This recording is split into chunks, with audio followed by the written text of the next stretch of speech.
From the sectarian killings in Mambila and Plateau to continuing herder-farmer conflicts in Zamfara and Benue, Nigeria is witnessing a spate of gruesome killings. This is, of course, even as the northeast continues to be ravaged by the terrorist activities of Boko Haram. But even for those who are not caught up in these conflicts, life isn't easy or straightforward. Jobs continue to be elusive for our young, teeming population, who are also continuously facing harassment by the Police Special Anti-Robbery Squad, SAS. Our infant mortality rate is one of the highest in the world.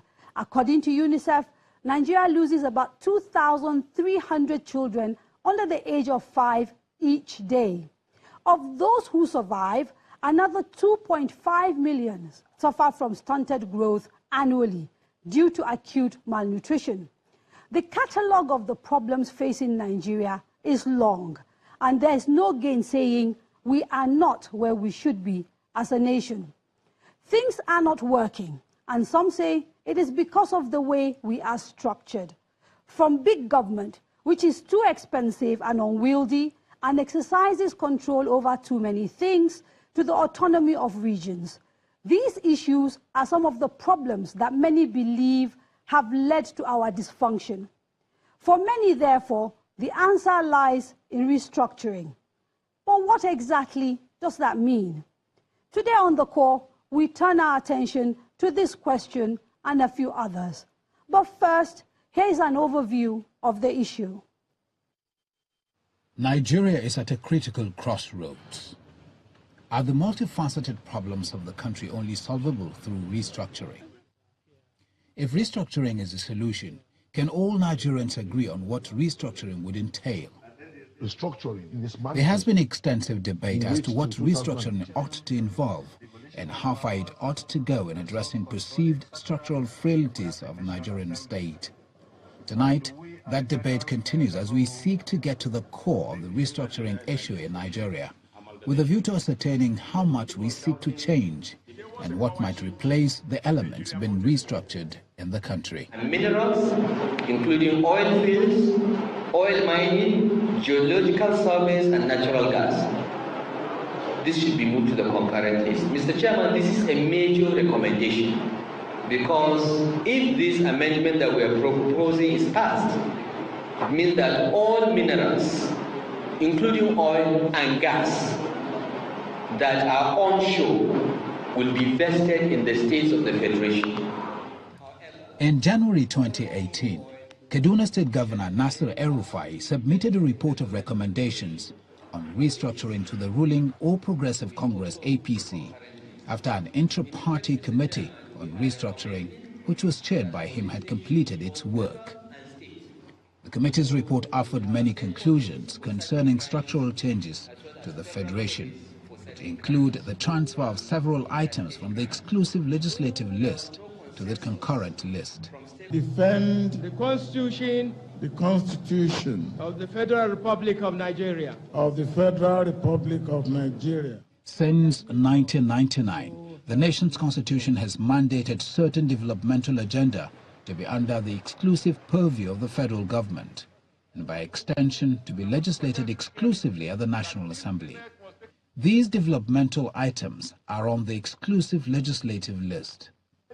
In contrast, the concurrent list contains those developmental items which fall under the purview of state government that can be legislated on within state houses of assembly.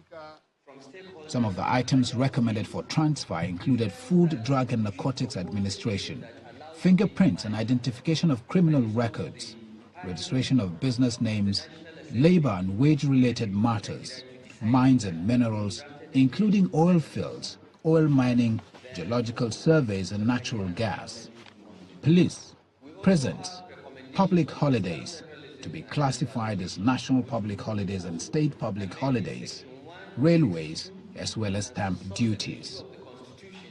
How might such changes affect national development? Apart from the local government issue that I think should be think out with a bit, I have nothing against the recommendation. What I'm saying is that those who may derive it, if you, in Yoruba, if you're going to give me clothes, I will check the one you are wearing. That will determine, that will convince me They're giving something fantastic or not. Additionally, Governor El-Rufai's committee kicked against the creation of more states, as they deemed the proposal as a wasteful creation of subnational bureaucracies with exorbitant attendant cost implications. In view of national security threats facing the country, Governor El-Rufai's committee backed creation of state police along with greater fiscal federalism. But there are strong opposing views in the public sphere. Some key stakeholders, alongside members of Nigeria's opposition People's Democratic Party, PDP, believe that discourse about restructuring ought to be national in nature and less exclusive to a political party. Opponents of Governor El-Rufai's recommendations assert that the recommendations emanating from the 2014 National Conference ought to have been given serious consideration and implementation. We got the best from Nigeria. First-class traditional rulers, professionals, the youth, artisan, market women, students, the academia, the labor, trade unions, retired police officers, military officers. In fact, the who is who in Nigeria. They were at that conference. And after argument for about 6 months, at times almost coming to blows, we finally reached so many consensual decisions. One of them was this restructuring, devolution of powers. In recent times, the restructuring issue had fallen down on the list of government priorities as the federal government grapples with challenges arising from incessant farmers-herdsmen clashes and other allied forms of criminality. This Senate must take it as a responsibility to make provision for state police. But with principal officers of the National Assembly and state governors in the affected regions now adding their voices to the call for the restructuring of the nation's security architecture, the onus is now once again placed upon what process would lead to the restructuring that is being clamored for. We have an authority that's in charge of the judicial system in Nigeria, a central authority called NJC. They appoint judges, they discipline judges, whether they are federal or state judges. And that's why you hear that, for instance, in Enugu, we have state judges. But nobody from Enugu had ever complained that his political opponents use those judges against him. The reason is that there's NJC in Abuja, making sure that that doesn't happen. So if we structure our police in that manner, I'll have a National Police Service Commission that helps to appoint commissioners of police for those states, just as do NJC, and then help in disciplining them. And then you have at the state level, the State Police Service Commission that deals with the lower cadre of the police. Beyond security, the debate on restructuring increasingly is cited as having potentially profound ramifications on economic development in the country. From resource control to efficient bureaucracy, many experts weigh in on the way forward for various regions in a restructured Nigeria. State policing may not be the complete answer, but at this point in time, it is the most crucial next step in the polity of the nation because of emerging threats. Whether you're looking at armed banditry from Zamfara, or you're looking at cattle rustling, or you're looking at farmers' attack, looking at armed robbery, look at terrorism, whatever it is, the argument can be made at the moment for the creation of state police. Where we are today in Nigeria is only somebody who enjoys the flow of blood that's going on that will oppose state police at this stage. Restructuring seeks to answer the question, which items should belong where? So many sides to the debate, and the process is nowhere near a conclusion. It is time now to get to the core of the matter.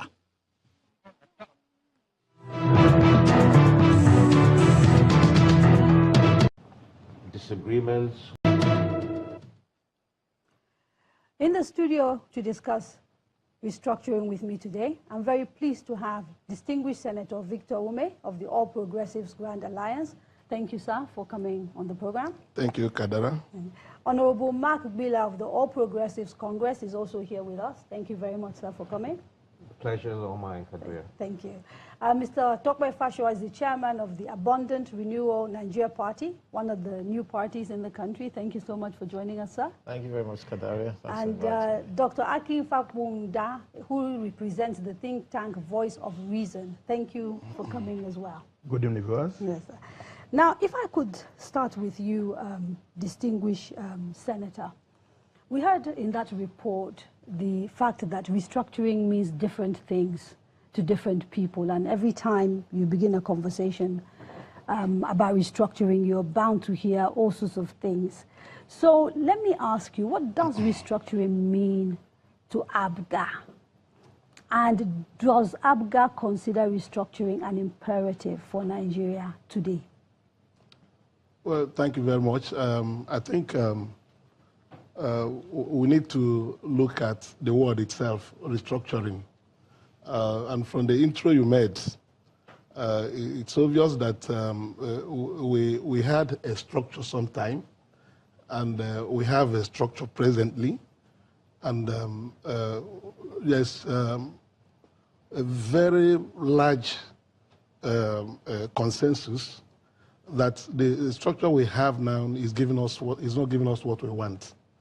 And the clamor to restructure has been across board, except that some people are very impervious to it. But one will want to say that when you have a structure you are running and things are not going well, there will be need looking forward for into the future. Let's look at specifics. To rearrange the framework, the administrative framework of the country.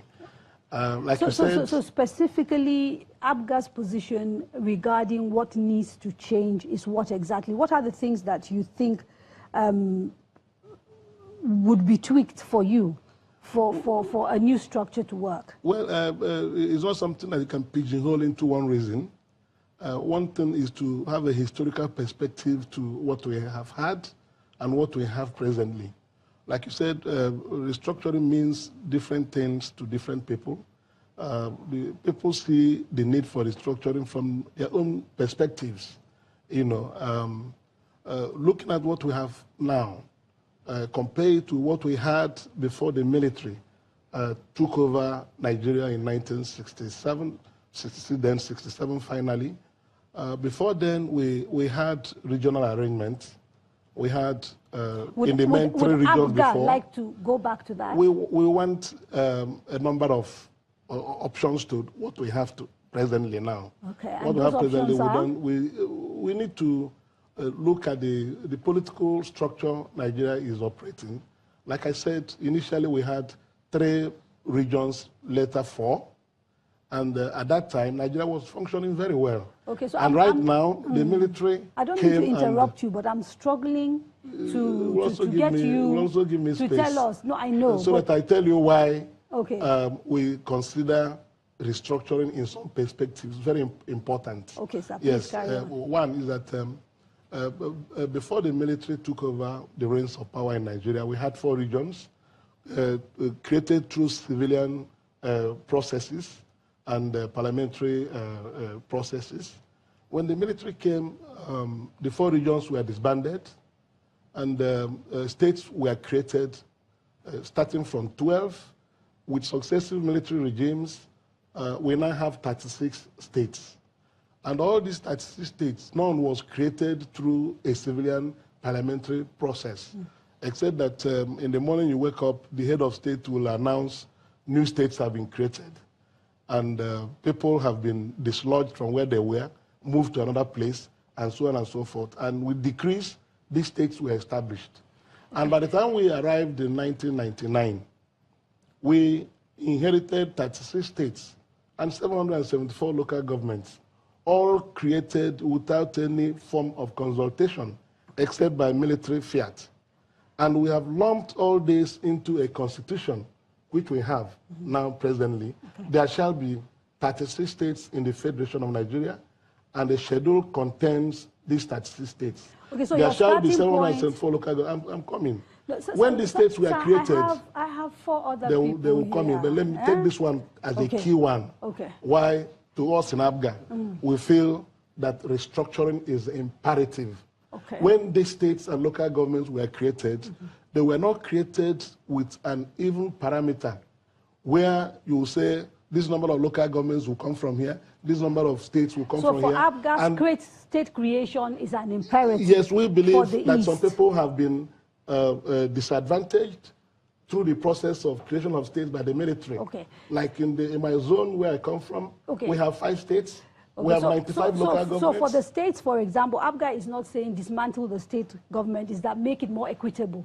Yes, make things more equitable. Okay. Like that, I was in the national conference. These reports have been given here. And in that national conference, we agreed, like Ozokome told you, consensually, that the Southeast should be given one additional state. Okay, let me bring in Honorable Bila here. What are your thoughts regarding restructuring, particularly given that your party has had a committee that has sat down and come up with a document that is supposed to outline what they think their recommendations are and what they think should happen?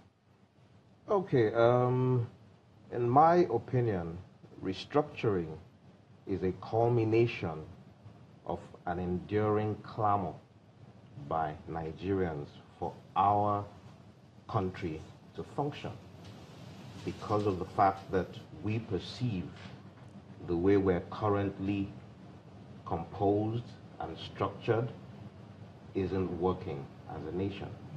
Now, our party, the APC, recognizes that, which is why that committee was constituted and came up with the positions and the recommendations that they made.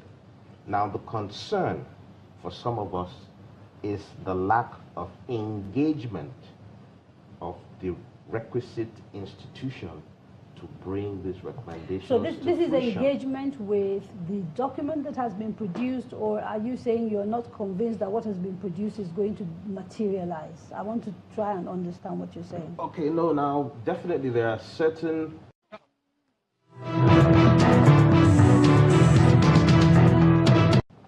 disagreements with certain positions that have been taken. But I'm talking about the institution of government recognized to carry out certain constitutional amendments that will be required. The National Assembly in this case, okay. Exactly. So the APC has not approached you and say, look at this document, we're bringing it to you. No. Right. I, unfortunately, like most Nigerians, Googled the document. This is an indictment on your party. Yes, and we make bold to admit when there are shortcomings in certain things that we're doing as a party. And that is why some of us are trying to encourage Nigerians to realize that the APC has people who have the interest of this country at heart. Right, okay. Let me stop you there and bring in Mr. Tokwe Fashua. You want to disrupt things. You're the newcomer in town. You don't think any of these parties are getting it right, and you've offered your party to Nigerians. So tell us, what are your views on restructuring, and what do you think needs to happen? All right, thank you very much, Kadaria. We in ANRP, we don't take decisions in a hurry, and so we put this issue through a ringer. And you know, what appeared was that we realized there's something that restructuring should mean. And so that's where we actually pitched our tent. Restructuring should mean that every now and then a country should look at, you know, the outcomes of whatever policies and structure it is operating, and ask itself, is this working for the people? If it's not, then you restructure. Okay, so what are the evils that restructuring will fix, in your view? Absolutely. For example, I mean, the point is, recently we got to hear that Nigeria has 87 million people poor, and that number is increasing.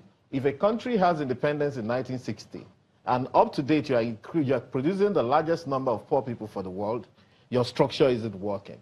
If a country has about 15 million children roaming around the streets when they should be in school, your structure isn't working. If you're the poorest, if you have the worst maternal mortality, your structure isn't working. If the money is not getting to the people and you have the largest number of unemployed people, perhaps per capita in the world, then your structure isn't working. And I think that these are the things that should, and of course, if you have issues with security, I mean, we're talking about people dying all around the country, people being on each other's neck, you know, many unexplained killings and so on. Your structure isn't working. So we believe that some of those things, and they're targeted stuff, for example, we can actually, by now, state policing is a fait accompli in this country. We should be talking of state, but that's no big deal.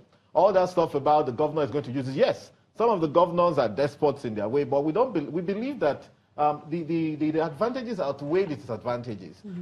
By now, we should be talking of, you know, with due respect to the senator and the member of the House of Rep, we should be talking about part-time legislation, because the 138 billion that they are budgeting for themselves is part of what is weighing us down. It's not the only thing, you know. So those are some of the things that we believe that we should begin to look at right now. And I think that it's only obvious that when you have this kind of problems that we have, you have to look at what's going on and then let me bring in the thinkers, the people who believe that you need to apply a little bit of intellect to these problems. What are your thoughts on restructuring? I belong to the Voice of Reason, a think tank of professionals, about 90 of us.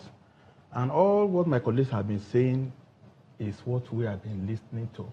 We align ourselves with it. But let's just look at the economic imperatives. Look, we have been having 2 million barrels of oil per day in the last 30 years, the same amount of money. And we've grown from 55 million now to 160, 180 million. Can we sustain what we have now with the money we have been getting? What is missing for me in this conversation is that nobody's making a direct link for me between how restructuring itself, as we are sort of talking about it, and some of these issues. And I think for a lot of Nigerians listening, that is perhaps part of why they get very confused. We've studied this matter. Look, Kadaria report identified 584 institutions of federal government. Give example, Federal Ministry of Agriculture.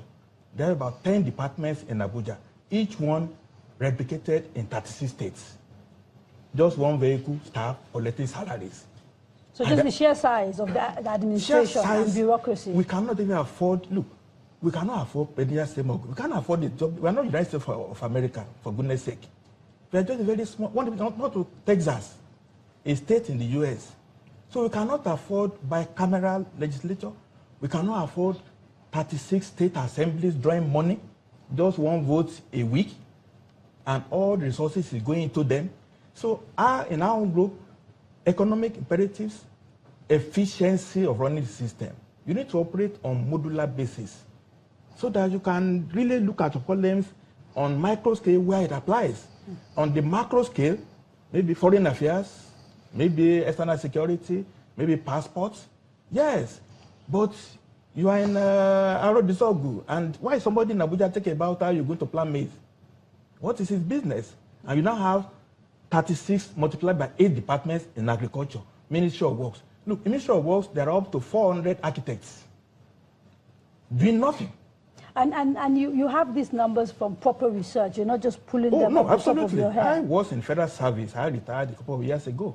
So I worked federal service all my life, 27 years.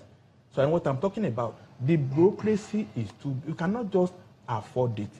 Even if it's the best system in the world, we can't just afford what we have now. We have to break it down. We must revise the ratio of 70% recurrent, 30% capital. We must flip it over. That means we cannot afford more than maybe 200 legislators maximum. Okay.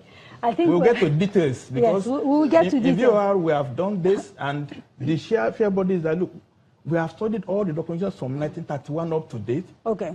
And now, we have a document that just synthesizes everything, ready to go. We will carry on the conversation, but I want to talk a little bit to the people watching us at home. They can join the conversation on our social media handles, Twitter at Channels TV or at Kadaria Ahmed.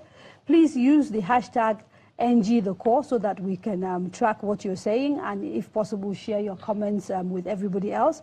We're also on Facebook at Channels Forum, and we also have a studio audience that will be part of this conversation. We will take a short break. Don't go away.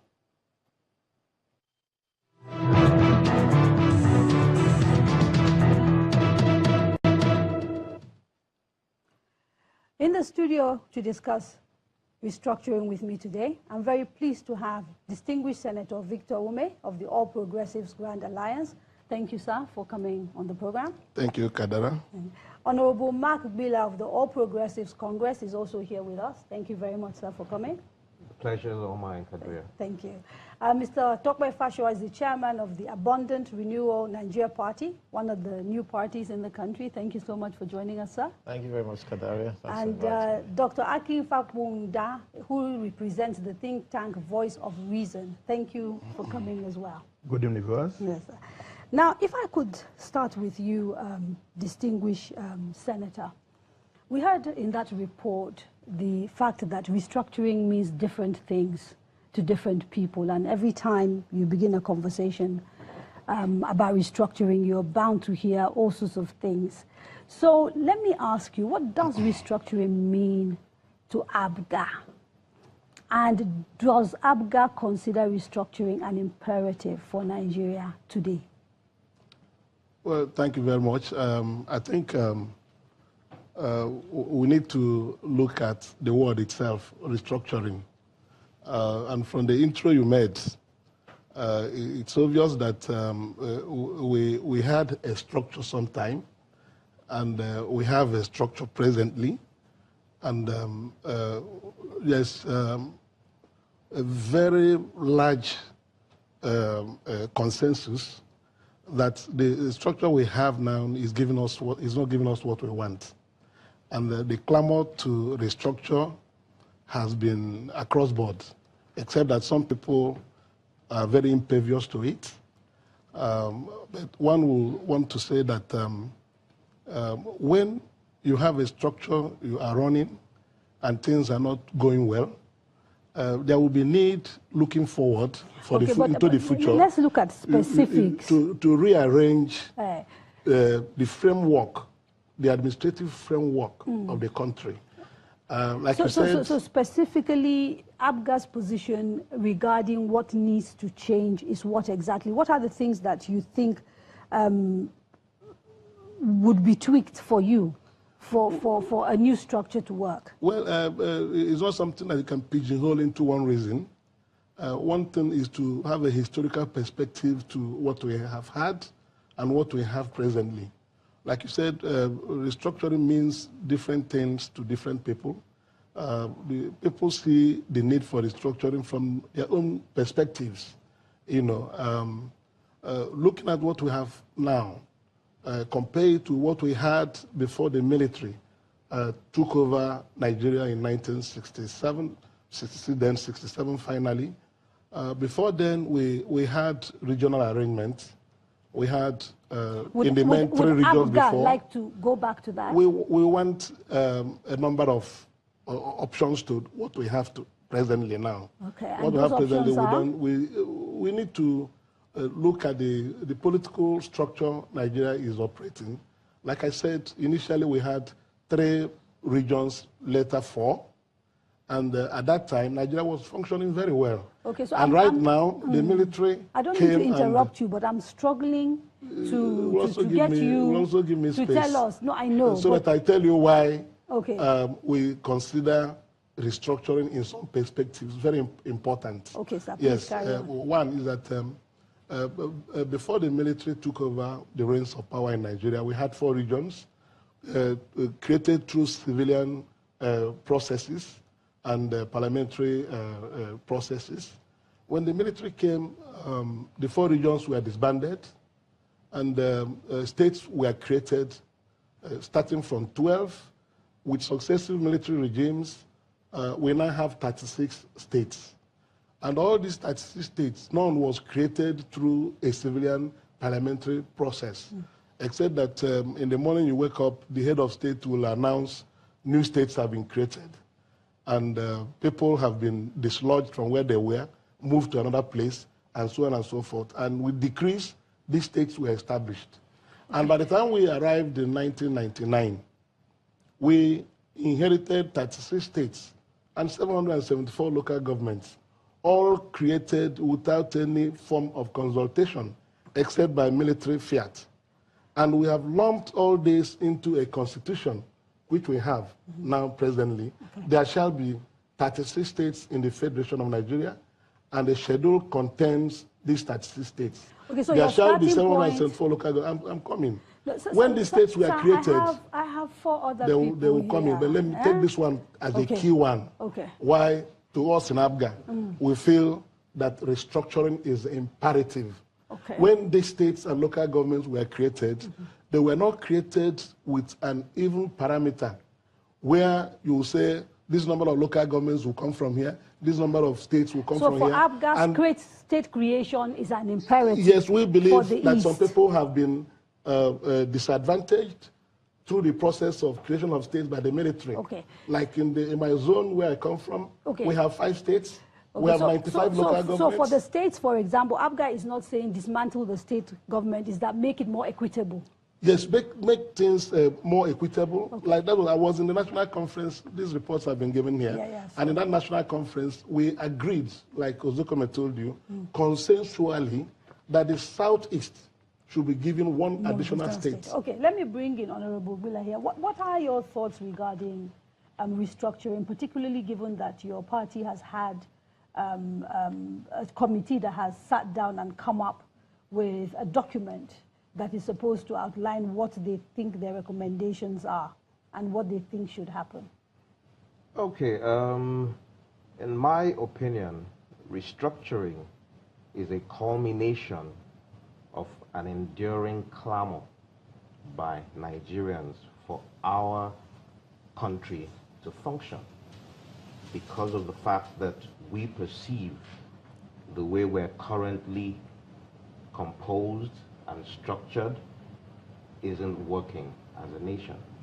Now, our party, the APC, recognizes that, which is why that committee was constituted and came up with the positions and the recommendations that they made. Now, the concern for some of us is the lack of engagement of the requisite institution to bring these recommendations So this is fruition. engagement with the document that has been produced, or are you saying you're not convinced that what has been produced is going to materialize? I want to try and understand what you're saying. Okay, no, now definitely there are certain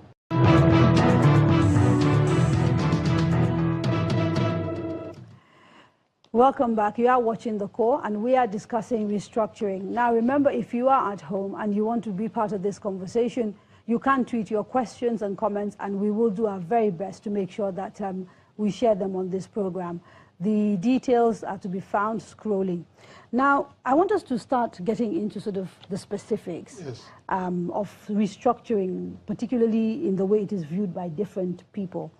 Earlier, you talked about state creation as something that you thought was an imperative, particularly for your region. In one hand. Yes. Now, the Governor El-Rufai's committee that, did the restructuring work for APC, part of the recommendation they rejected was that of state creation, saying that actually they think it will make things more complicated.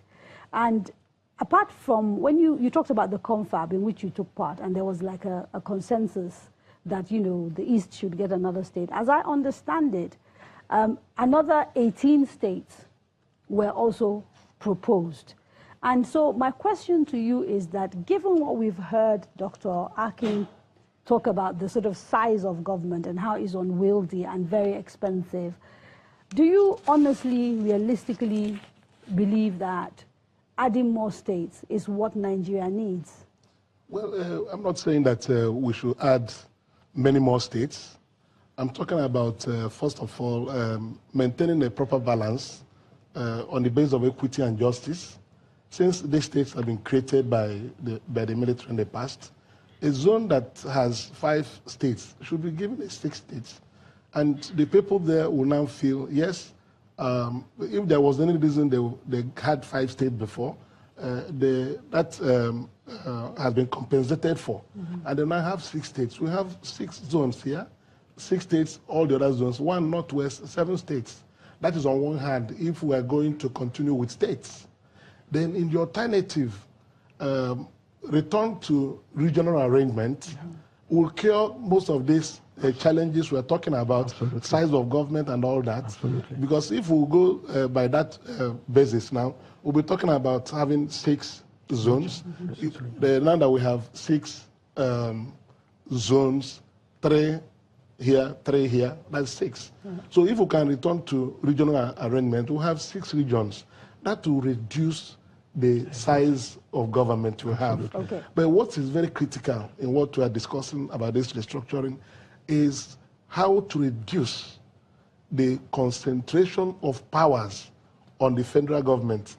The federal government has appropriated so much to itself, devolution of powers, and how to make these 6 zones that people have proposed to function in a manner that the economy will be better managed, jobs will be created for our unemployed youths, you know. Because when we had regional arrangement, there was a healthy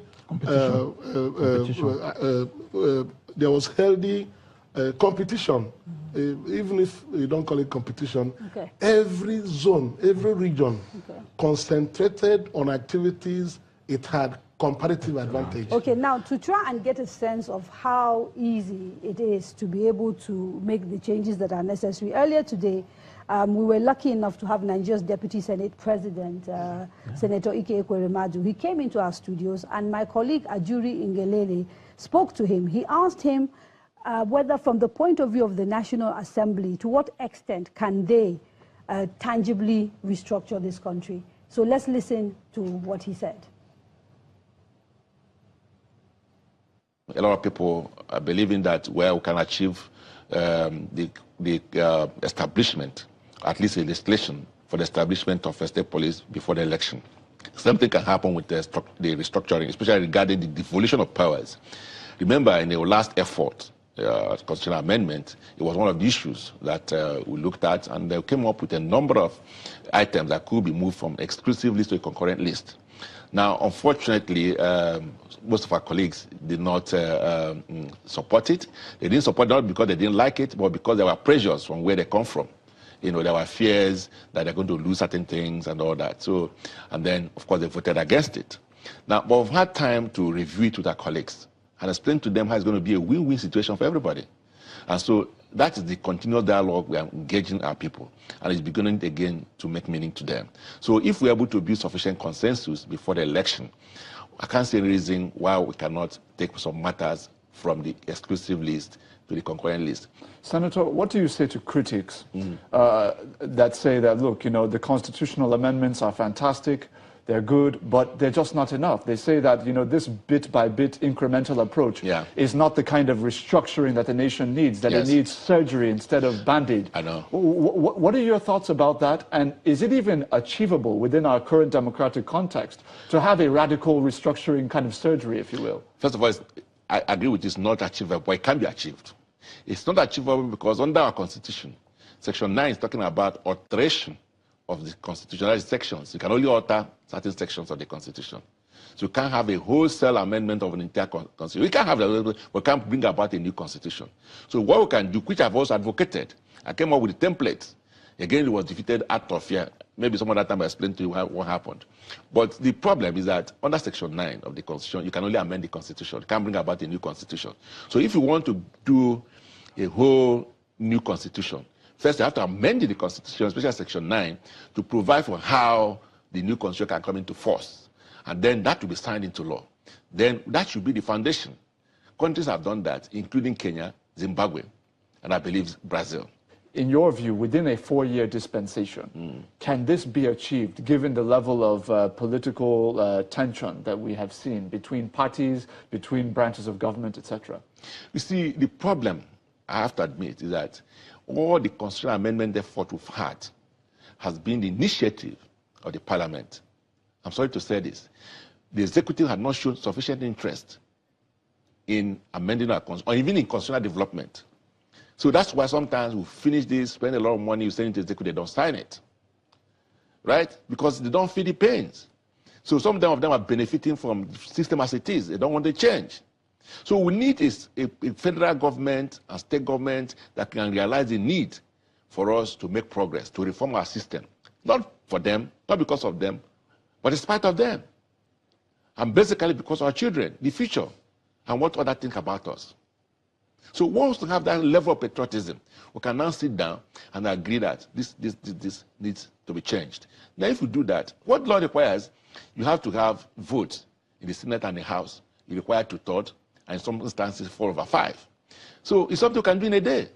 Then you go to state assemblies, you require a simple majority in 2/3 of the states. You can do it the next day. You can amend the constitution in 1 week.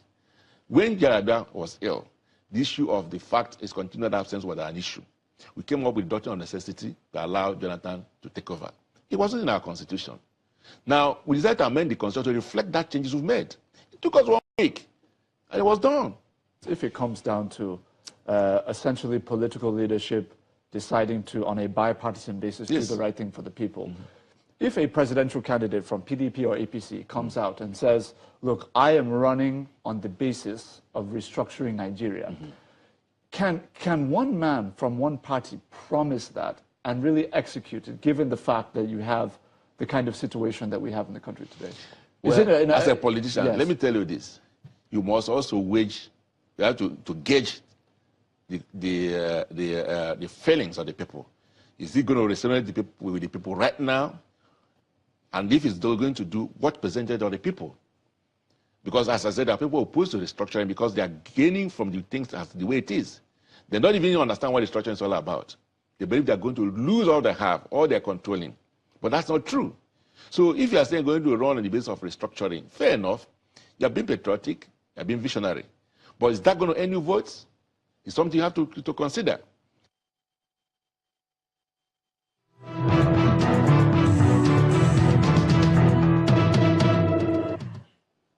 Thank you. Now, that was Nigeria's Deputy Senate President, Senator Ike Ekweremadu. He raised a number of issues which, are kind of critical. But I want to start trying to engage with our audience. He raised a particular issue, and I think we can start there. He talked about the fact that there seems to be some resistance from northerners, northern lawmakers, and he wasn't really sure, although he said they're coming round. I'd like, maybe someone from the north to talk to us about what is the northern position, at least among the common people, around restructuring. What are the conversations that are taking place? My name is Alwan Hassan. On restructuring, I've picked what he said and what the panelists are talking about. I actually agree. The first thing we should do on this restructuring is for us to have a consensus of what it means. What does it mean? A lot of people will tell you restructuring means a lot of things. One is, I've had someone on the panelists saying we should reduce the size of our costs, like reducing the National Assembly, our representatives, like cutting costs in ministries, those that are, especially the civil servants, the chairman of the think tank said it. I agree with that. But agreeing with going back to a regional government is going to be very difficult to me. One is I've been born into a united Nigeria, and breaking it into a regional government is to me like breaking Nigeria.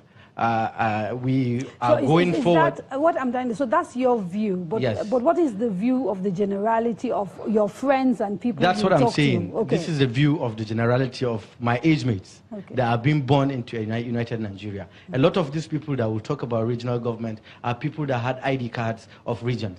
And in fact, to us, they are the problems we have in this country. Right. You understand? So talking about regional government is actually something we don't even want to discuss. But let me ask this question. Who will benefit from restructuring?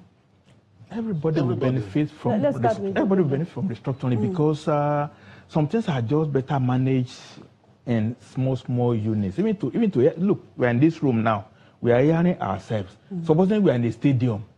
Can we hear ourselves in the stadium? We cannot. So when we have groups of Nigerians, and Abuja all the time. Even when you are the one causing problem in Ibadan, you say it's Abuja. From Ikotekpene, you say it's Abuja. And the common people don't even know where Abuja is. So we are deceiving them, but we are using them, and we are creating inefficiency and wastage. In any case, we are at this junction now. Something just has to give. And we have to face reality of change. Okay. Let me talk to, if you like, the people who are at the front line. Another thing that the Deputy Senate President talked about was pressure from constituencies or, well, from interested parties about what to do and what not to do. What is your experience regarding what your people tell you regarding restructuring? Okay, now that is a very important question you have just asked. Majority of my constituents want... And it's important for us to say who your constituents are, because I think the viewers need to know. You represent Benue State, Okay, right? yes, I represent Gwe East, Gwe West Federal Constituency in Benue State, where there have been an incessant amount of killings of innocent people, including the 2 Catholic priests. That is an unfortunate occurrence, of course. Now, there's a strong clamor amongst our constituents for self-actualization, for prosperity, and for development. That sounds like the sort of thing that virtually every Nigerian can relate to. I'm coming into specifics. I'm going to come into the specifics now. Now, the specifics of that mean we want to be able to control the resources within our area. We want to be able to determine what we want to do with those resources.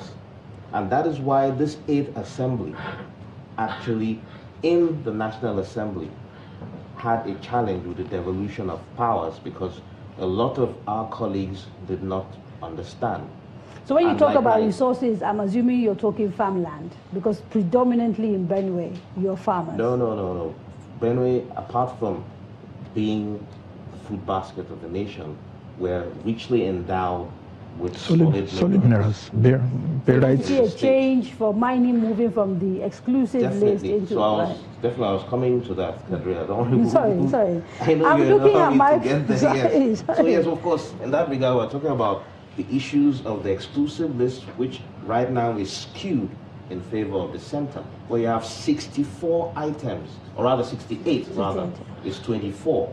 And I think for the benefits of viewers who may not understand this language, let us explain what that means. It essentially means there are areas where the federal government has total monopoly and to legislate and do everything, and the states can't do anything about. That's the majority, which is 16, which includes critical issues like railway, like solid minerals. Power. You know, like power. Even marriage. And waterways. Even marriage license. Marriage license is federal too. Yes, even that as well. Marriage license is federal. So now, you see, now let me quickly say this. Within, because you are here also as a member of a party, I have to ask you this quickly. Within the new proposals that have been put together by the committee that was headed by Governor El-Rufai, are your aspirations for your constituencies adequately captured? Yes, reasonably, because they also agreed with the issue of the devolution of powers.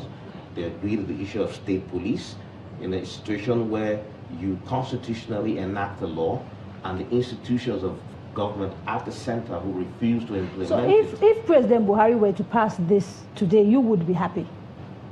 Well, yes, most of those recommendations. Let me bring Tokwe in. Another important issue raised by the Deputy Senate President, and which basically based on a question that my colleague asked, was this issue of band-aid versus surgery, where, you know, people believe you make constitutional amendments. I know the Constitution doesn't allow for the Constitution to be changed, but he seems to be suggesting that if we had the will, we could actually do it. What are your thoughts about amendments versus getting a brand new constitution?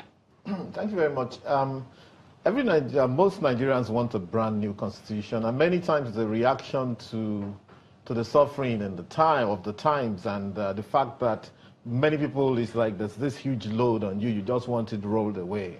However, I mean, it needs to be clearly said. I always tell people, if we're talking about breaking Nigeria, and if someone brought a proposition and say, look, can we split into our different ways? No. Under 1 minute, we'll take that decision and say, look, let's go our different ways. I've even seen people exasperated, even from the north, and say, look, in fact, we're tired of all of these insults. Let us go our different ways, which comes to the issue of regionalization. I tend to agree with somehow the northern, the guy from the north, talking about how easy it's going to be to split this country into 6 right now. The other day, some men, they had a meeting, and they said, look, let's break into southwest, southeast, northwest, northeast, south, south, and middle belt. Now, that middle belt is going to extend from Kwara into Kogi, into Plateau, into Benue, down to Taraba. I said, listen, you imagine 200 tribes and 200 languages there. And if you don't settle them, you're going to have a problem. That's Honorable Bilal here talking about is people in maybe Agatu area or, in Benue State. You need to know the issues in Benue State alone. All right, between the thieves, the Agatus, the Idomas, and so on, the issue in Kogi State. So what we're saying is this: I would say that we shouldn't decimate the other efforts as band aid, because if we're able to, for example, I've looked at that 68 items, right? We should be able to take power, and right now, I mean, Lagos State, they started doing a lot of power in recent times. Railway, Lagos and Rivers have started doing railway. Kano is trying to do some railway. We can take prisons, all right? Take prisons out. A state can have a prison. You can, of course, certainly. So you're saying we can make a big difference from just. And I think one thing that's also very important. Sorry, just a minute, is that we need to now understand this 56% federal allocation that goes to the federal. That's major item. The federal, in my view, they don't need more than 25%. Let 40% go to the local government, but the governors are sitting on the local government. Let the states get about 35%. But that 40% that goes to local government should be jointly administered by the federal, let me ask you, isn't local. there even a problem with that? Because you have a situation where people are saying if you constitutionalize the local governments, essentially you're adding another tier of government. Okay. Now let me tell you something about that. It's very, very important. The American, in the US, I mean, where we brought this federalism thing. Well, you do know that America is no longer a good example. Oh, wait, just wait. And I'm going to tell you, and there are countries right now that have successfully fused presidential and parliamentary. And the parliamentary, but they have a president. What do you do with that? They didn't have to come to Nigeria to say, please, we want to change. That's what I'm saying in the first place. Restructuring is about looking at what you have and saying, this does not work. Restructuring should actually be built into the Nigerian governance every other 4 or 5 years to say, listen, let us assess what do we change in what we're doing to make it work for us. In the US, I need to bring in, we've got an audience as well. So I'm going to allow the senator to respond very quickly because he says that's on. Then I'm bringing in the audience. Yes, so I if you think have things to do, please get ready to raise your hands if you have things to say. Yeah? I think there is a misconception of what we're discussing. There is no way you can say that if we return to regional governments, we'll cease to be Nigerians. We've always been Nigerians since the amalgamation. We've always been Nigerians. The 1963 Constitution is Federal Republic of Nigerian Constitution, and we had regions. Everybody then was a Nigerian, and today we are still Nigerians. Nobody is saying break up the country, or that you are used to united Nigeria. We are Nigerians. We are trying to say that the way we have our arrangements are faulty. Let us return to a plan or a framework that will enable us to function optimally, and the country will aggregately grow. If the regional economies are doing well, the country is doing well. Okay, so because all these things happening in the regions we're talking about that will lead to enhanced efficiency in the things we do will contribute to the GDP of Nigeria as a nation. Okay, so and isn't this really just even listening to just the four of you here, and we can't get a consensus? No, we're cool. We're cool. I agree with him 100%. Let me finish. 100%. Even, what the consensus we've got here is we need to restructure. Yes. But I'm saying in terms of the form, the specifics, you can already see that there are different views. And is this perhaps part of the reason why over the years nothing has happened? And if that is the case, how do we sort of need to start building that consensus? Now, let me say this very quickly.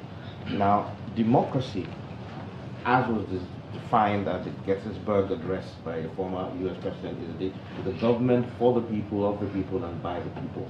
If Nigeria wants to practice a democracy, one of the recommendations of the APC committee is critical, and that is to amend our constitution to include a referendum.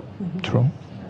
So that Nigerians will vote. So that Nigerians have a say in what choice. So we can continue. So that's why we keep having these issues back and forth, even in the National Assembly. We can put this before the Nigerian people. The Constitution serves them, serves us as a country. And so just on that provision alone, I want to ask a very quick practical question. The recommendation for the referendum, would it be a simple majority rules? And I ask this because we're looking at what's happening in Brexit, regarding the Brexit referendum in the UK, where, you know, a simple majority will one, and align then with what we naturally as a country adopt in terms of so that's what is put process. in the document. Yes. Okay. It will be a majority of what Nigerians prefer to have, and that puts a moral obligation on that government to do something about it, because currently it is left to the whim of the politicians. And a quick question before I go to break. As someone who is in the National Assembly, do you come under pressure from the political class here, not the citizens, to perhaps take decisions around restructuring that may work for the political class and not necessarily for the citizens? That is fundamentally a problem, and that is why I personally am disappointed in the Houses of Assembly that did not pass the independent candidacy amendment that we passed in the National Assembly. That will be a revolution in this country if we can have that, because internal democracy is lacking in our current political party structure. So that is why you see when we bring such amendments on the floor of the House, people are going back to their godfathers to take dressing, like they say in the military, you know, to find out what should I do, what should I vote. That is unacceptable.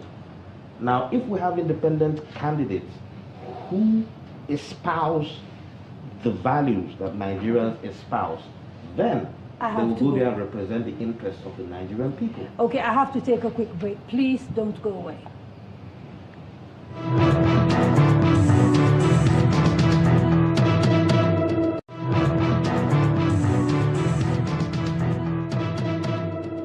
Welcome back. You are watching The Core, coming to you live from Channels Television Studios in Abuja, and we are discussing restructuring. Now, I'd like to engage the studio audience, the lady with the white scarf. Yeah. Good evening. My name is Fatima Muhammad Sani, and then I want to commend the commentators for a wonderful job. I will quickly direct my question to APC. Sorry. I've listened to when you talked about having, citizens to participate in restructuring, which is pertinent to the nation's political and economic stability, because of also agitations here and there. Yet, women's role has not been, spelled out. What do you intend to have women? What role will you give women in restructuring? Because some of the issues coming from the North is not women not having space in politics. And there's the issue of 30% affirmative action. So I would like to know what role you want to give to women. Let's take a few more before we come back to you. Yeah? Okay, so. Good evening, everybody. My name is Hajia Hadiza Kadir. I would like to go with the ANRP. Mr. Topper, yeah. Yes. We can look at it like this. Why don't we look at each state's problem and bring it on table and start working on it locally instead of speaking all the grammar that is not directly affecting the normal person in Nigeria. Okay. Thank you very much. Thank you very much. Thank you. All right. Yes, sir. Thank you. I'm Dr. J.O.C. Samuels. I'm the chairman for Alliance for New Nigeria, ANN. Yeah, I've been listening to the panelists discuss this issue, and for us at Alliance for the Nigeria, restructuring is something that is key to our agenda for Nigeria. But it's so disheartening to see the way restructuring is being addressed. People have turned it to politics. Just talk. That's why even on this panel now, everybody agrees that we need restructuring, but the specifics on how to do it. And everybody also agrees that the benefits are better than the current system. But why are we shy from doing it? I think what we need, what we lack, is the political will and leadership to do the right thing. I mean, a country is not working. We need to get going and do what we need to do to make it work. And that's why restructuring is key. I mean, I just want to make a small analogy. We're going back to pre-2002, when we have Nitel as the dominant telecom. It took a leader that had the political will that this thing must work. Even though people could say at that time that, oh, you will need infrastructure for GSM for it to work. That could have been a deterrent. But because the leadership at that time wanted it to work, they made all the policies, all the right things that the telecoms needed. They won't give them a 5-year tax break. And within 1 year or so, they were all making profits. So for restructuring, for us, our own approach for restructuring is to make it attractive to all the different federative units.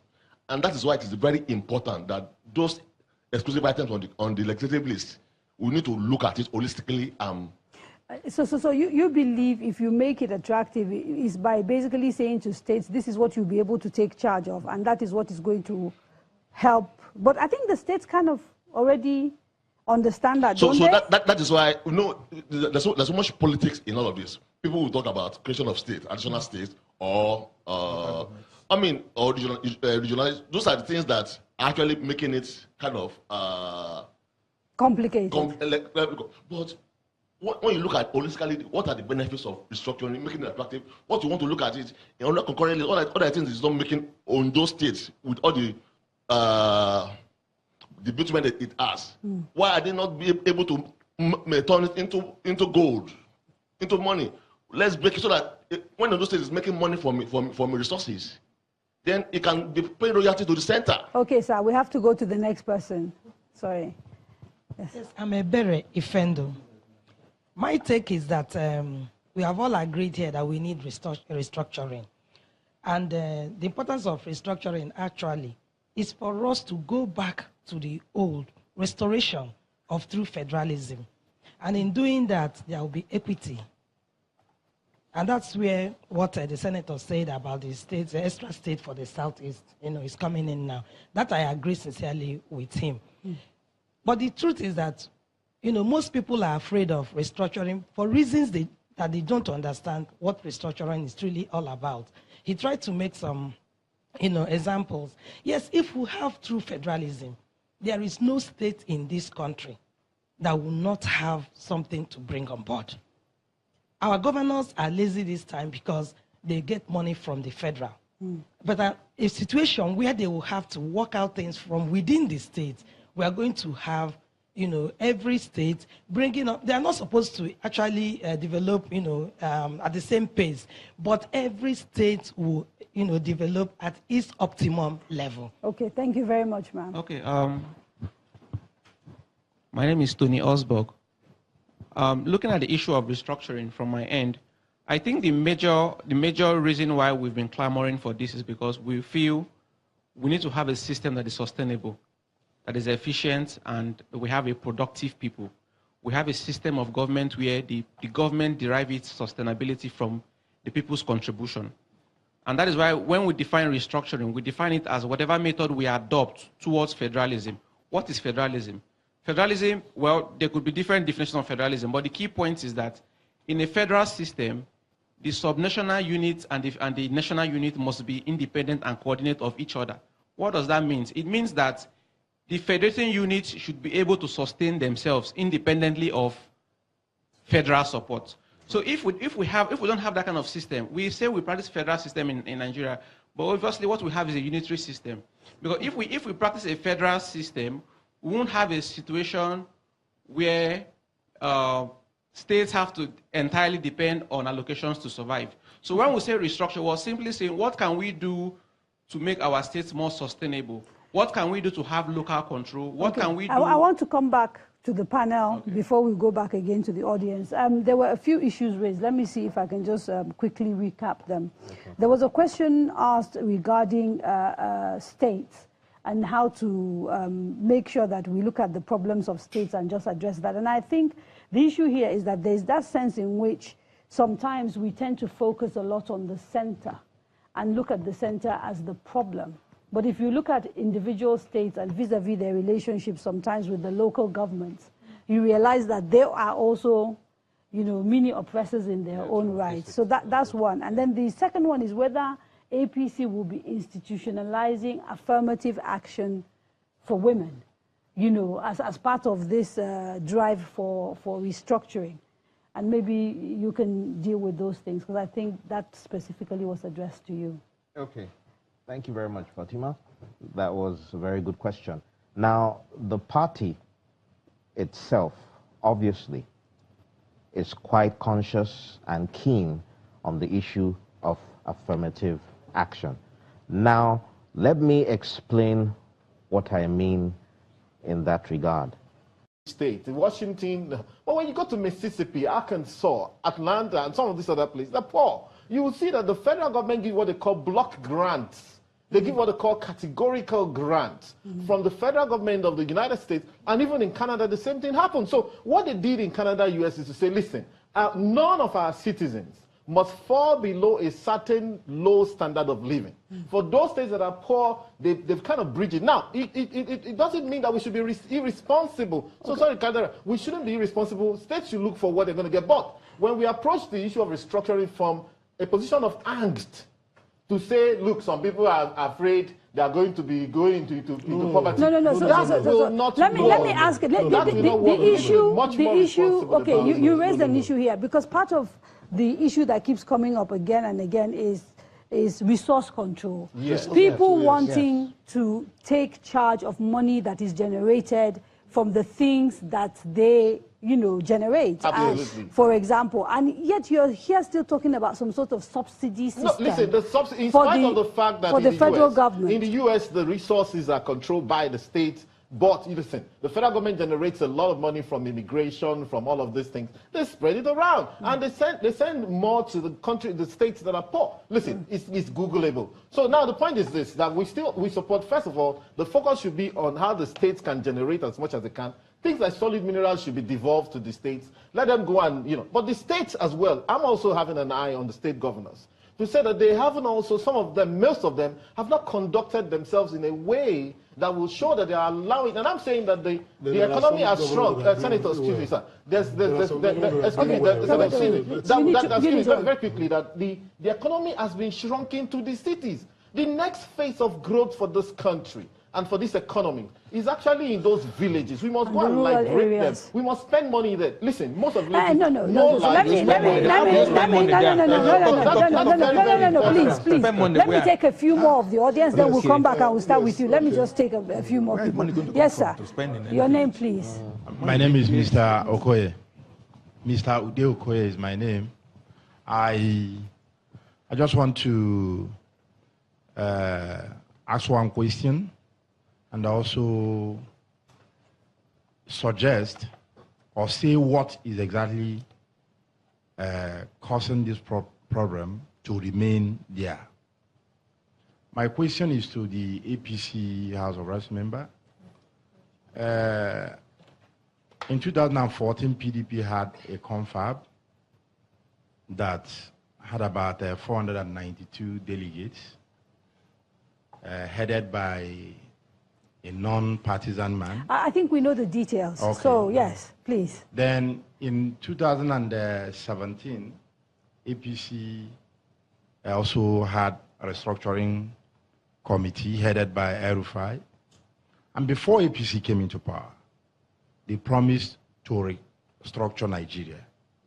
I want to know why, up to today, the report of APC committee, why up to today they have not sent it to the parliament as executive bill for the parliament to enact an amendment to the constitution with the recommendation of their own party. Okay, one more, That is because I one. have to take break now. Very quick, please. Okay.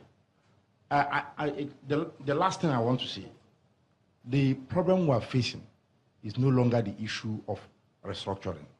The problem is the will of the government. Okay, so the political will. The wish of the people. Okay. Thank you very much. The lady here, please. Thank you very much. You have 1 minute, quickly. 1 minute. Because I have to go to break, so please. Okay, I'm Comrade Egbeola Olawale Martins, the National Public Secretary of Young Progressive Party. I just want to say the definition of restructuring is encapsulated in the slogan of the APC, and that is change. Change means doing things differently. We all agree that the current system is not sustainable. That is a known fact by everybody. However, there's a need for the system to be altered, to be changed, so that as to make it more effective. However, from the view of the Young Progressive Party, we feel restructuring should be holistic. And what are we trying to say in essence? Beyond the call for devolution of power, which we support, resource control, which we support in totality, we feel there's a need for leadership and citizenship restructuring. What does that mean? That is very fundamental. Yes, we've had leaders over time who have failed to see a big picture, a global view. They've not been able to see beyond this little picture of religion and ethnicity. These are fundamental facts. So you're saying we should change our leadership entirely? That's no, the mentality, the kind of leaders we have. When the senator made a very good remark in terms of the regional system, now people fail to understand why the regional system worked. It was because we had selfless leaders, leaders with capacity, leaders in the mode of Chief Obafemi Awolowo, leaders in the mode of Ahmadu Bello, yes, leaders in the mode of Nnamdi Azikiwe. These were leaders who were able to see beyond the immediate. Okay, they saw into the vision. Yeah, and the citizens also, keyed into that vision. Now, today, what we have is that we don't have leaders who have got this global view to drive development. Okay, it is time for a quick break. It is time for a quick break, and I have to stop you there. Please don't go away. We'll carry on when we come back.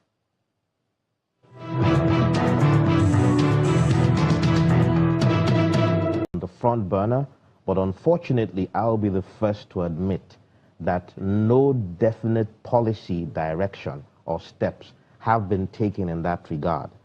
But one of the things that we as members of the party try to push, still in line with what we tried to do in constitutional amendment, was to bring the issue on the floor of the House. And you all know what happened, because there's still a lot of misunderstanding, unfortunately, within the different members of the National Assembly and within my, unfortunately, male colleagues about their own perspective about that. But it is actually something the party is keen on, and which is why we believe for that to even be actualized, the whole idea of a regional system further estranges women from involvement. And we think the states as a federating unit will be a better platform from where women can get closer and more involved in government. And which is why some of us are also pushing for even local government autonomy, all in a bid to increase the involvement, because the postulators of the regional system still haven't defined. There are a lot of questions that are not defined. Now, part of, I want to read something from someone who's watching at home, and he made reference to something that another person spoke about, so I want to see if we can take that on. His name is Patrick, and he said, it seems the fear of the unknown is the greatest drawback to the debate around restructuring, because some states and parts of the country fear being thrown into penury. And so would a realistic discussion acknowledging these fears help us move forward? Is this really true, or is this a myth? This idea that, is it the political class that is scared, or is it the citizens? Everybody actually is scared. All of us are afraid of change. But it's now for the political class to assure change is transitional. In fact, education will be transitional. In Kenya, there are 3 years. We agreed today we shall do this, and you have 3 years to adjust. We need to be rational. We need to communicate. And once we have a document like the VOR has produced, it's good to examine it and then say some things will be done within a year, some within 5 years, so some within 10 years. This document, what is it exactly? Is it a new constitution? Is it, what is it? It's a draft produced by VOR, synthesizing all the documents back to the 2014 confab, to the Rotten Williams. So it's a draft constitution? It's a draft, completely specifying So you've done all the work already? You see, Nigerian government is very wasteful. We did this one without costing a kobo to anybody. You understand me? The Obasanjo spent 600 million. Jonathan spent 7 billion. It's what we have done with computer research, synthesize ideas. It's now for Nigeria to examine this document and say, we like this, we don't like this, we like, and this is organic. Okay, so everything completely spelled out. I think last week. I think the difference with what you have and what had come out from what the National Conference produced essentially is that in the other one, there was debate and negotiation. Yes. There was debate and negotiation by delegates to the conference. This one, as a researcher, you produce this one without it's debate. Not to evaluate. Yes, without debate with anybody. It is easier to move forward with things that have been debated and negotiated and consensus arrived at. True. Coming to what the APC recommended as their own restructuring, restructuring in Nigeria is not about the political party. True. No political party can tell Nigerians the way they will coexist, the way they will live. It is something the people will make, by their own decisions. True. And the chairman of their committee, you could see, said they don't want any new state to be created. That is, states are too much. It's because it's from Northwest and they have 7 states. So they have enough. But to be fair to him, he's not the only one. There are different, he's a committee of APC, he's the chairman. Yeah, but there are different people. He's not here to defend himself. Let me tell you, you mentioned him, I didn't mention him. The creation of states, because that committee said there's already an existing process for the creation of states. That process is driven from the Constitution, which makes a creation of additional states and local governments almost impossible, because you have to go to the various state houses of assembly and get 2/3. Can we please, excuse me. Get 2/3. Okay. So now, when you finish, because I can see Tokwe has just been shaking his head. In essence, let's not even be talking about this one here, this one there. Let us look at the kernel. And the kernel is that the central government is keeping too much to itself. And the states are now, they are there, the federal government gives them bailout funds. If you unbundle the things concentrated at the center and devolve them down to the states, to the extent that anybody who has some resources can exploit the resources and deploy it to development and pay royalty to the center. Now, these are part of the things we've been discussing. The National Assembly has started some sort of constitutional amendment to that process. DSP said it here. The Deputy Senate President said that there are people who do not want change at all because they consider the status quo good for them. So they don't want to hear. So this suggestion that it could be done in 1 week practically will not work. No, it will not work. View. It will not work because all constitutions we have had in the past, all of them were products of constituent assemblies. The one we have presently, there was no constituent assembly. There was no place Nigerians came together to arrange these things that we are operating today. And that is the major agitation and attack from those who are not comfortable with the status quo. So we must find a way to address the imbalances. So you don't, what I'm heering is you don't have faith in the current constitutional amendments taking place. There was a time we said it should be disbanded. They threatened to arrest us, myself and the Braithwaite, Tunji Braithwaite and Balarabe Musa. So till tomorrow. If you say we the Nigerian people give ourselves this constitution, and we did not make the constitution. It's not right. Right. Okay, let me so we must find a way around it. Let me bring Mr. Fashua in, because he's been shaking his leg and shaking his head. And okay. No, I mean, we have so much to say and so little time, actually. I would like to say that the focus should always and continue to be on the Nigerian people. Even when the distinguished senator talks about, the Constituent Assembly and all of that, it's still a case of elites bringing themselves together. How well are we able to go to the man on the street and say, what do you want? Can he even understand what we're talking about? Okay, so but that isn't hang on, it is an important issue, clarify it. Yes. Isn't that part of the problem, that actually, if you were to go to the average Nigerian person, because he hasn't been empowered, because he hasn't been educated, he might not even understand the issues sufficiently to be able to make an informed decision. That is why whenever you bring yourself together as elite, your thinking must always be, how does it make the life of that common man better? Let me tell you, I'm an economist, and I'm sitting down here, I'm seeing that Nigerian economy has been shrunken to the cities and Abuja. I see how the local governments and the villages have been totally ostracized and forgotten in a time warp.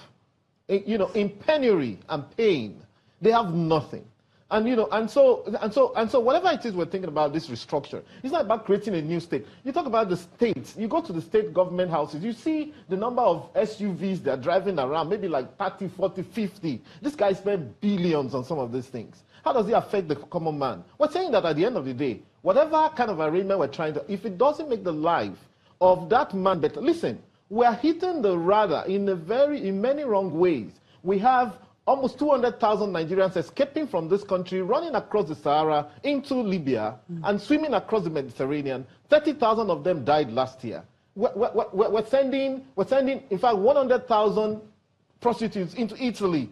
So you see, whatever it is we're doing, all of this, that auntie said, there's too much grammar, and that's very true. However, I think I'd like to make a point to those especially very intelligent intellectuals. Look, what is true federalism? Have you read the Federalist Papers? And, the point is that even in the US, and you said it wasn't a very great example, but even look at Canada. No. What Canada I also was runs suggesting was that it is no longer the poster child not the ASEAN yes. US, Canada. People should Google. Google is everybody's friend. In the US, there's no state that stands fully on its own. New York, very... The senator, huh? No. You're taking them out soon. Okay. Okay, yes, Doctor. Once again, viewers, the Voice of Reason has done a great service to Nigeria by distilling all that we have all been saying this evening. Everything you have been saying, small government, responsible government, lean federal civil service, provision to guide against corruption, even autonomy of the regions to do, whether you want provinces, whether you want states, whether you are free to do what you like in your own region. We have brought a document now, it's a raw material for any time the government wants to do something concrete. But let me ask you a quick question. There are people who say actually this constitution could work if we had politicians who were real leaders. Yeah. And so really you can go and change the system, but if you don't change the quality of the people, it's going to be the same problem. Quickly respond to that and let's... Basically, you see, we are all emasculated. Nigerians go to UK, you start behaving because of the environment. Go to United States, you just change from being a Nigerian immediately. When we change the framework, the structure of the way we relate, Abuja is no longer the center of power. The document we have needs to be studied. No, absolutely, because it will save all the effort we have been dissipating on this panel. I have two things to say. Number one, to let you know that this restructuring thing is a 1999 to date phenomenon. Before 1999, Nigeria actually used to restructure, right? So we had a different structure in 1960 to until the guys from the military truncated it. Then the military guys came. It was a different kind of structure. And if I remember in the Babangida days, the guy would always change ministers and change structure and bring new names and all of that. And then we came into 1999. Since 1999 to date, we've been static. And that is why people are agitating. So in 1999 to date, we've just had a scenario where the guys who came in have entrenched themselves. When people even talk about the youth are not in politics, the youth are not in politics, I tell them the youth are in politics. The point is that when the youth come in politics, they remain in politics, right? And until they become old, the same guys who came in 1999. so now the point is that, so that's the point. Let's get that very right. So we don't conflate issues. No. The second issue I'd like to tackle very, very sharply is that the best thing to do is this piecemeal amendment. Let's attack the 68 list thing that we're talking about. One by one. Let's look at what we can take out really fully, take out power fully. Listen, the future of power is actually alternative energy and mini grids and microgrids. You know, because why is this important? You can't do detail in your summation. I have 5 minutes. Just one second. The legislature will not take out itself. They will not take out themselves, and these governors will also not cooperate. So the best we can do is chip away at their powers. All right, Honorable. Okay, let me start very quickly, if you will let me, Kadaria, just answer a question. You have 2 minutes. Okay, very quickly. The report by the committee was something that was done independent of the National Assembly, where we have the majority of the APC members. Now, that can only be answered by the chairman of the committee, why it hasn't been brought to the National Assembly, because some of us are agitating for it to be brought. 1. 2, very quickly.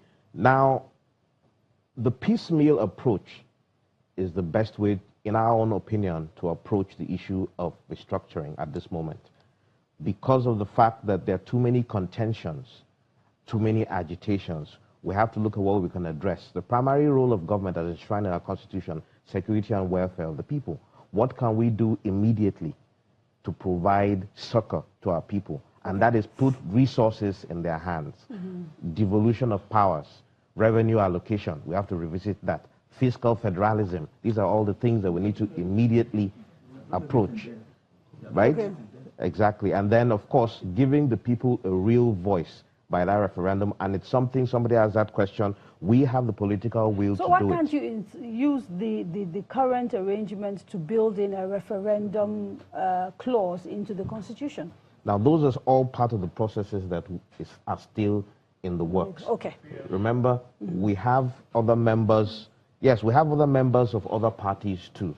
And that is where finally, one last thing. Nigerians need to always stop abdicating their responsibilities. Leadership is the problem we have in this country. Summary. Where changes occur is leadership. Choose the right people at every level. Okay, Senator? This issue of constitutional amendment, whether piecemeal or wholesale, will be discussed another day. Because if you go through the process of constitutional amendment in this country, going by the constitution you have, you will be wasting your time. I'll close that one. The structure we have today is promoting laziness in Nigeria. And those people who are opposed to restructuring will agree to restructuring someday. When the oil finishes, everybody will submit to restructuring. It is because we come to share money from oil, and those who think that they have advantage of size, they take much money, they say, oh, leave it like this. Nobody should tamper with it. Once that money is not there, everybody will sit up and say, let's restructure. And I want to tell you something very important. All this noise about not going back to the old ways is based on not fully appreciating what was here before. Because if you understood that before now, various regional economies were doing very well. Industries were built, institutions of higher learning were built everywhere, ABU's area, across Nigeria. Okay. Today, we cannot do anything meaningful. And if we want to continue to run this structure, there will be no development in this country. We need to make the federating units stronger by releasing the resources to them. The federal government has little things to do, external defense, customs, immigration, and things like that, and leave the engine room on development on the hands of the federating units. Okay. This is the only thing that can save this country. Thank you very much. We have run out of time. We have run out of time. We have run out of time. I have to say thank you to the panelists and to those, of course, who came to the studio to join us, as well as people who took part in the conversation from their homes. We also want to thank Center for Democracy and Development for making this conversation possible. Next week, I will be having another conversation on Twitter on restructuring, and so we can carry on talking. The next edition, of course, of The Core is next month. Don't forget to join us. Take care, and God bless.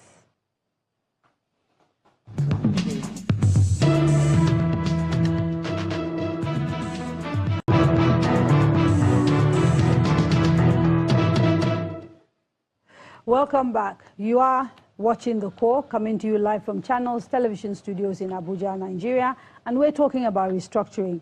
I want to quickly look at a few tweets that we're getting from people who are watching this at home. Mr. Israel Odita has sent a message asking how come there's no Northerner on this panel.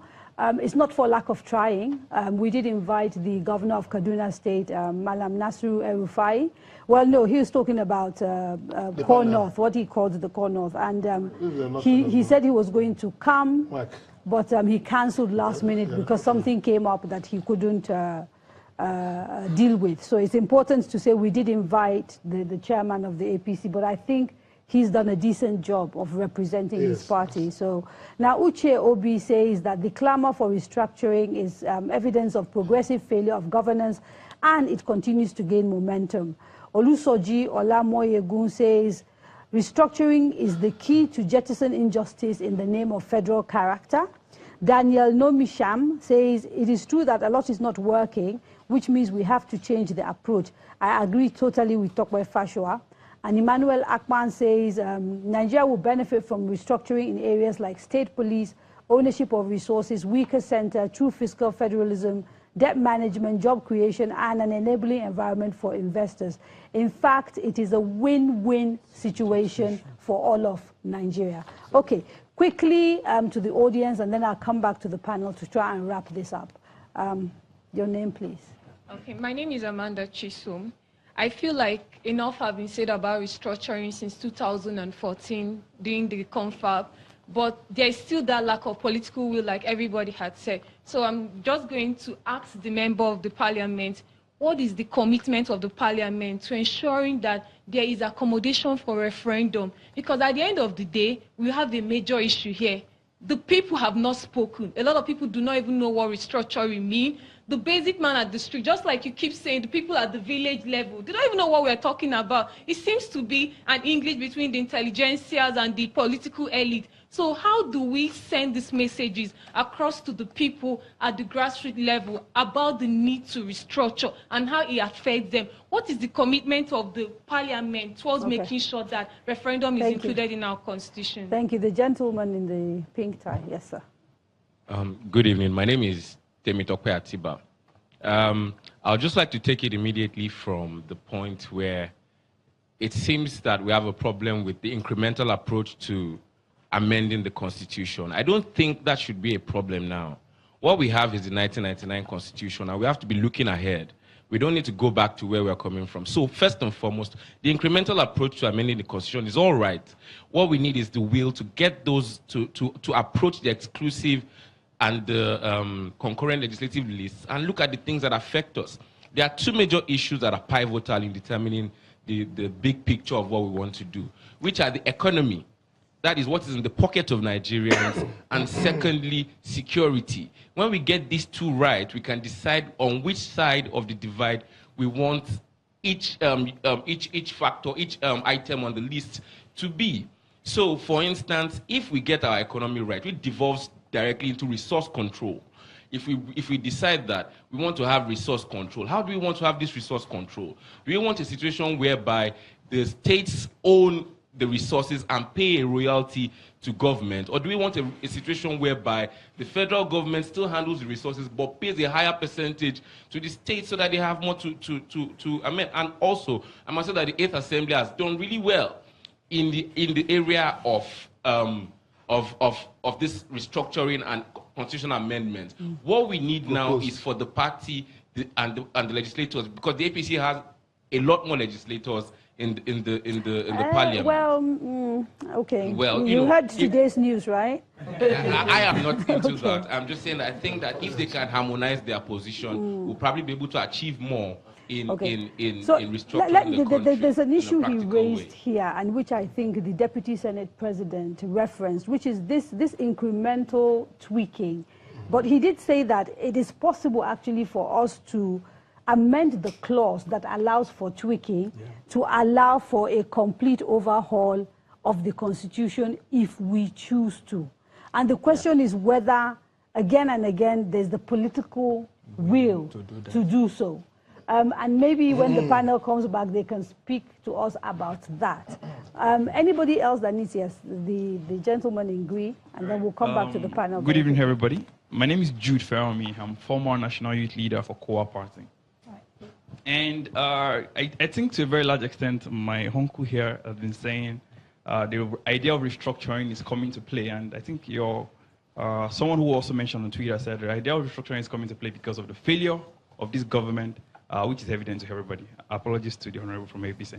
But a lot of things I want to say, but two things come to mind. Restructuring is now a buzzword. It's like a big pot analogy. It's a big pot on fire, and everybody wants to throw whatever it is that they want cooking on it. So you're looking at representation of women. My uncle from Anambra State is also talking about creation of states. A lot of people are talking about different things. Before restructuring became a buzzword, what happened, what we're debating was what role is the federal government supposed to be playing in this federal, in quote, Republic of Nigeria? What role are the states supposed to be playing? Why should an IG in Abuja be protecting somebody in Benue and the community does not have a policing system of its own? Why should Lagos have a port and there are two other different ports in, for example, Calabar and River State, and it's not working? So it was about devolution of political and economic powers to the governors. The governors are not responsible for anything, and again, that's one. Secondly, and very quickly, Nigerian constitution is a lie. It is. It starts with we, the people, give ourselves this constitution. Where did, if my whole uncle, where do we, the people, come together to do that? So we should be able to say our constitution is not working. Are we going to get a wholesale constitution, a new one entirely, and say, okay, put up a referendum, for example, and say, do we want a new constitution? That's another debate entirely. Okay. But our constitution is a lie. It does not work. Okay, let's leave it there because I have to come back to the panel, and this will probably be sort of your final touch. So there are a number of things if you could respond to some of the comments that have been made, but I'd also like to get from you sort of specifics about how do we bring a restructuring to realization, given all the desperate comments we've had and how we're very different. And maybe if we could start with you and go to Dokwe, and then I'll end with people who are actually in government, if that's okay. Mr. Miller and then the senator. Huh? No. You're taking them out soon. Okay. Okay, yes, Doctor. Once again, viewers, the Voice of Reason has done a great service to Nigeria by distilling all that we have all been saying this evening. Everything you have been saying, small government, responsible government, lean federal civil service, provision to guide against corruption, even autonomy of the regions to do, whether you want provinces, whether you want states, whether you are free to do what you like in your own region. We have brought a document now. It's a raw material for any time the government wants to do something concrete. Let me ask you a quick question. You know, there are people who say, actually, this constitution could work if we had politicians who were real leaders. Yeah. And so really, you can go and change the system, but if you don't change the quality of the people, it's going to be the same problem. Quickly respond to that, and let's... Basically, you see, we are all emasculated. Nigerians go to UK, you start behaving because of the environment. Go to United States, you just change from being a Nigerian immediately. When we change the framework, the structure of the way we relate, Abuja is no longer the center of power. The document we have is needs to be studied. No, absolutely, because it will save all the effort we have been dissipating on this panel. I have two things to say. Number one, to let you know that this restructuring thing is a 1999 to date phenomenon. Before 1999, Nigeria actually used to restructure, right? So We had a different structure in 1960 to until the guys from the military truncated it. Then the military guys came. It was a different kind of structure. And if I remember in the Babangida days, the guy would always change ministers and change structure and bring new names and all of that. And then we came into 1999. Since 1999 till date, we've been static. And that is why people are agitating. So in 1999 to date, we've just had a scenario where the guys who came in have entrenched themselves. When people even talk about the youth are not in politics, the youth are not in politics, I tell them the youth are in politics. The point is that when the youth come in politics, they remain in politics, right? And until they become old, the same guys who came in 1999. So now the point is that, so that's the point, let's get that very right.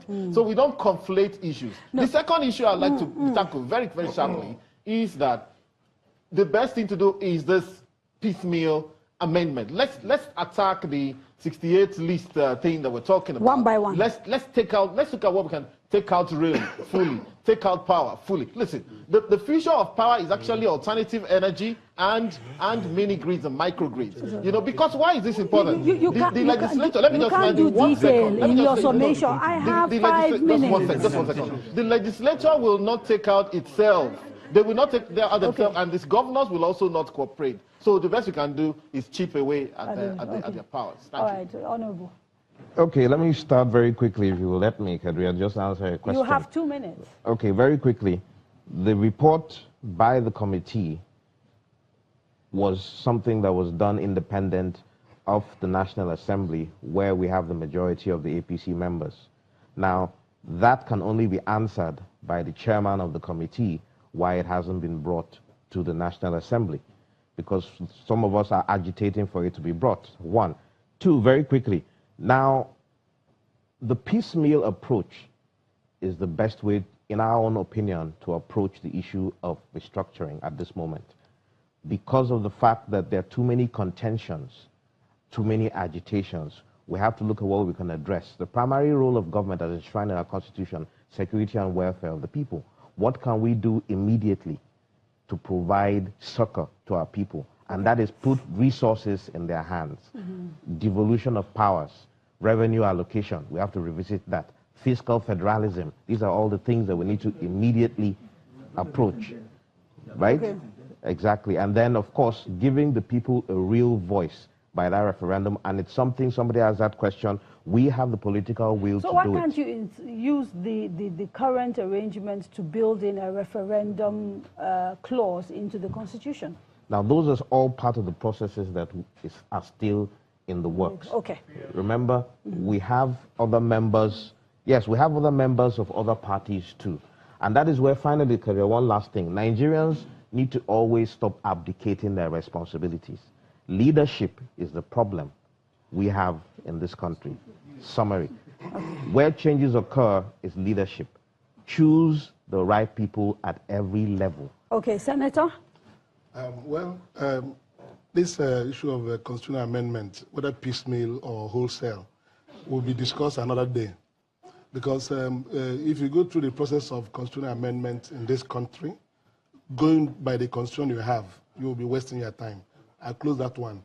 The structure we have today is promoting laziness in Nigeria. And those people who are opposed to restructuring will agree to restructuring Sunday. When the oil finishes, everybody will submit to restructuring. It is because we come to share money from oil, and those who think that they have advantage of size, they take much money, they say, oh, leave it like this. Nobody should tamper with it. Once that money is not there, everybody will sit up and say, let's restructure. And I want to tell you something very important. All this noise about not going back to the old ways is based on not fully appreciating what was here before. Because if you understood that before now, various regional economies were doing very well. Industries were built, institutions of higher learning were built everywhere, ABU's area, across Nigeria. Okay. Today, we cannot do anything meaningful. And if you want to continue to run this structure, there will be no development in this country. We need to make the federating units stronger by releasing the resources to them. The federal government has little things to do, external defense, customs, immigration, and things like that, and leave the engine room on development on the hands of the federating units. Okay. This is the only thing that can save this country. Thank you very much. We have run out of time. We have run out of time.